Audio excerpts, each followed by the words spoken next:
नमस्कार दोस्तों। टाइटैनिक दुनिया का सबसे बड़ा वाष्प आधारित यात्री जहाज था।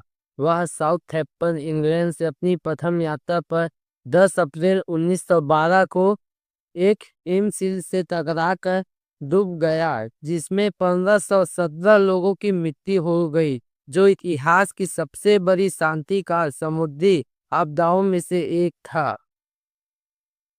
ओलंपिक श्रेणी का यात्री liner Titanic white star line के हस्तगत में था और उसका निर्माण बेलफास्ट आयरलैंड के हरलैंड और वोल्फ शिपयार्ड में किया गया था। वह 2223 यात्रियों के साथ न्यूयॉर्क शहर के लिए रवाना हुआ। यह तथ्य है कि जब जहाज डूबा उस वक्त जहाज पर उस समय के सभी नियमों का पालन करने के बावजूद केवल 1178 लोगों के लिए ही जीवन रक्षक नौका थी। पुरुषों की मृत्यु की असंगत संख्या का मुख्य कारण महिलाओं और बच्चों को पहले प्राधान्यता देना था। टाइटैनिक के डूबने का मुख्य कारण अत्यधिक गति से चलना बताया था, और टाइटैनिक के मालिक ने ही कहा था कि अत्यधिक गति से आप चलाओ। टाइटैनिक के मालिक जे ब्रूस इसमे ने जहाज के कप्तान एडवर्ड स्मिथ को जहाज को अत्यधिक गति से चलाने के लिए कहा था। 12 अप्रैल 1912 को टाइटैनिक को 6 बर्फ की चट्टानों की चेतावनी मिली थी। कप्तान को लगा कि बर्फ की चट्टान आइसबर्ग आने पर जहाज मुड़ जाएगा, परंतु बदकिस्मत से जहाज बहुत बड़ा था और रडार छोटा था। बर्फ की चट्टान आने पर वह अत्यधिक गति के कारण समय पर नहीं मुड़ पाया और चट्टान एक अनुमान के मुताबिक यह चट्टान करीब 10,000 पहले ग्रीनलैंड से अलग हुई थी से जा टकरा गया, जिससे जहाज के आगे के हिस्से में छेद हो गया और लगभग रात 11:40 बजे वो डूबने लगा। तकरीबन रात 2:20 बजे वो पूरे समुद्र में समा गया। जिस सागर में वह डूबा उसके जल का तापमान 2 डिग्री था, जिसे किसी साधारण इंसान को 20 मिनट से ज्यादा जिंदा रहना नामुमकिन था।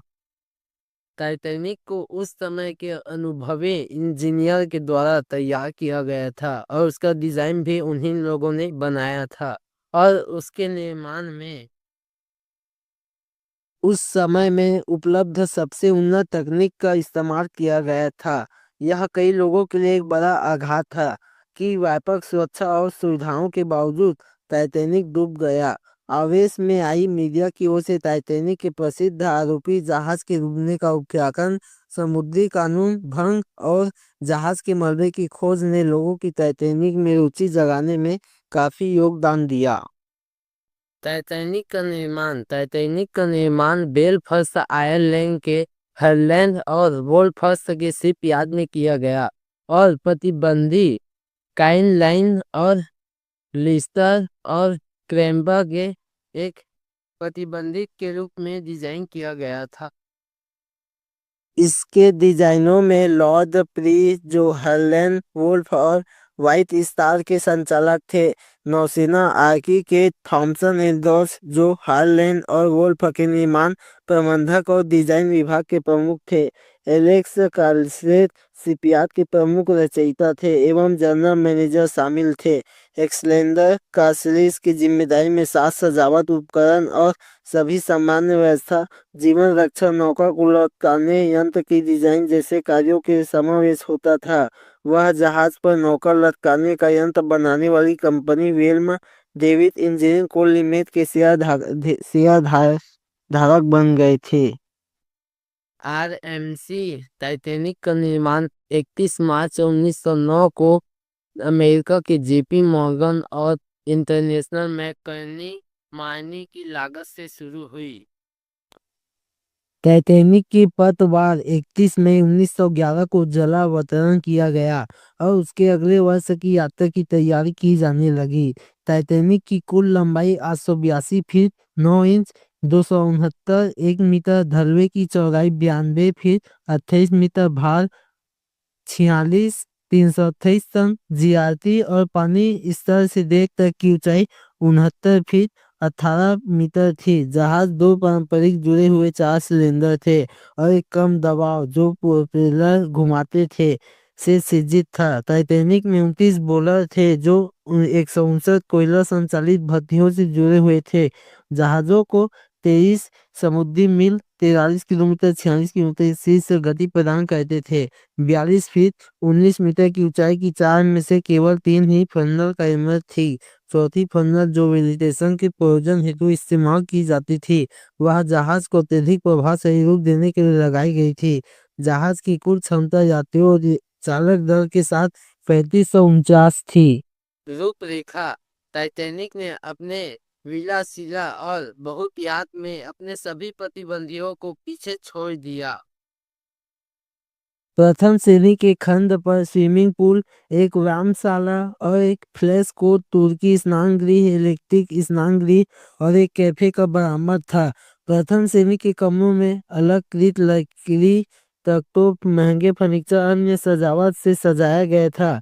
इसके अलावा ऑपरेशन कैफे प्रथम श्रेणी के यात्रियों के लिए सूर्य के उजासे वाले साजो सजावट से युक्त बरामदे भोजन की पेशकश किया करते थे। वहां प्रथम और दूसरे दर्जे के विभागों में पुस्तकालय और नई दुकानों की सहूलियत थी। तीसरे वर्ग के कमरे पाइन लकड़ी के चौखटे और मजबूत टीके के लकड़े से बना हुआ था फर्नीचर था। जहाज की अवधि के लिए इसमें तकनीकी रूप से उन्नत सुविधाएं शामिल की गई।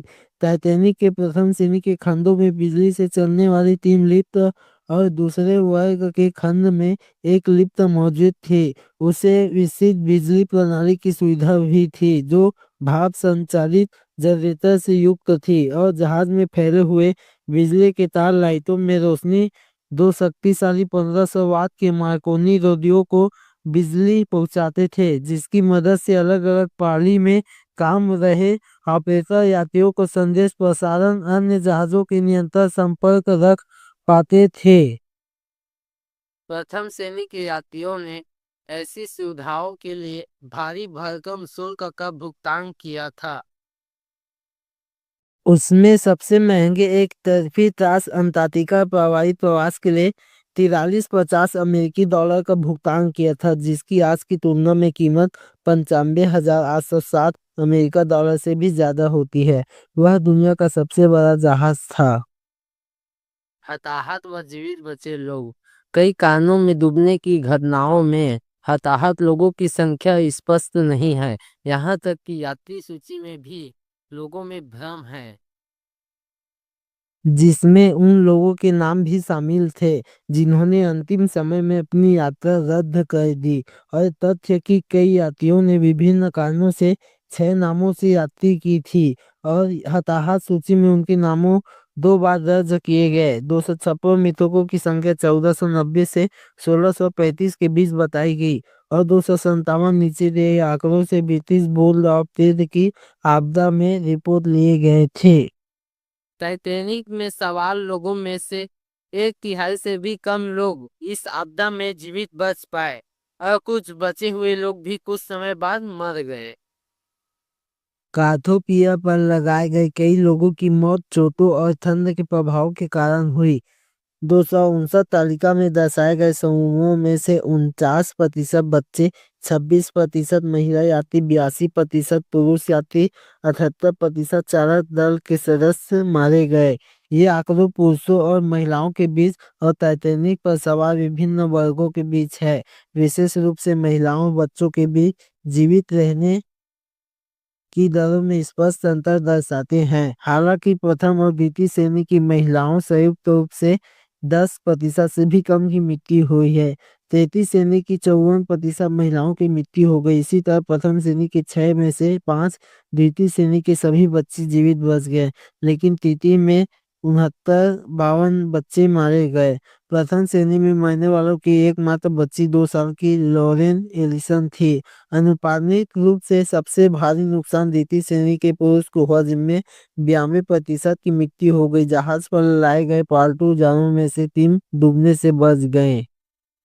जब काथपिया 18 अप्रैल की शाम को बर्फीली चादर, तूफान, कोहरा और उबड़ खाबड़ समुद्र से भर कठिन यात्रा के बाद न्यूयॉर्क पहुंची लगभग 40,000 लोग घाटों पर खड़े थे, जिन्हें काथोपिया अन्य जहाजों द्वारा भेजे गए रेडियो टेलीग्राफ संदेशों से प्राप्त जानकारी को समाचार पत्रों में प्रकाशित खबरों के माध्यम से आपदा के बारे में सूचित किया गया था।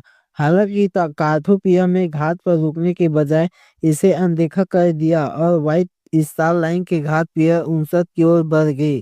कार्थोपिया ने टाइटैनिक की 13 जीवन रक्षक नौकाओं को नीचे उतार दिया जिसने उन्हें बचाया था।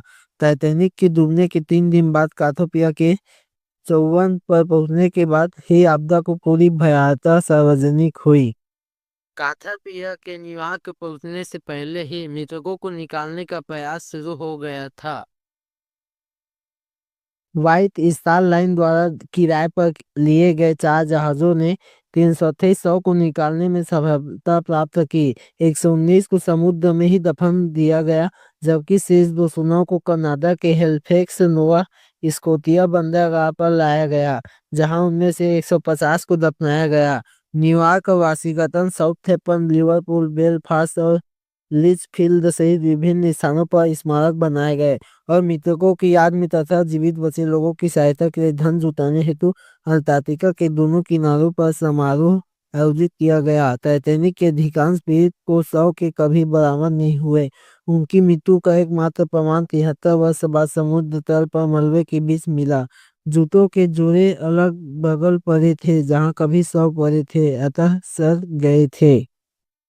इस आपदा पर आम जनता की प्रतिक्रिया सदमे और जन आक्रोश से भरी थी जो कई मुद्दों पर और लोगों के खिलाफ निर्देशित थी। इतनी कम लाइफ बोट क्यों थी? इतने सारे लोगों की मौत के बावजूद इसमें ने अपनी जान कैसे बचाई? टाइटैनिक पूरी गति से बर्फ के मैदान में क्यों घुस गया?